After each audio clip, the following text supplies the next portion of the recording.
Day 8 of summer vacation தான். Breakfast சாப்பிட்டுட்டு இருக்கும்போது எங்கள் அம்மா சொல்கிறாங்க, என்ன பாப்பா வந்ததுலேருந்து சும்மா தானே இருக்குது, எதாவது க்ளீன் பண்ணலாம்ல அப்படின்ட்டாங்க. வந்த கோவத்துக்கு அப்படியே என்னோடய வண்டியை தூக்கிட்டு பறந்தே போயிட்டேன்.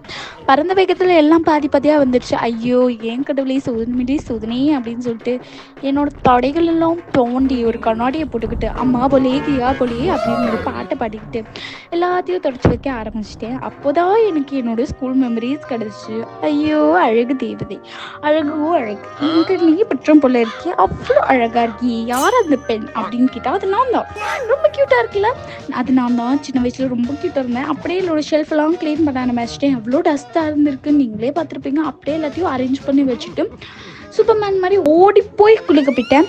குளிச்சுட்டு அப்படியே லஞ்ச் சாப்பிட உட்காந்துட்டேன். நீங்கள் தான் வந்து உங்கள் தாத்தா பாட்டிகளுக்கு இந்த மாதிரி சம்மர் பிரேக்கில் வந்து ஹெல்ப் பண்ணணும். அப்படியே நான் வந்து ஈவினிங் போல் அண்ணாச்சி கடைக்கு ஏன் போடுங்கிறத நெக்ஸ்ட் வ்ளாகில் பார்க்கலாம். பாய்.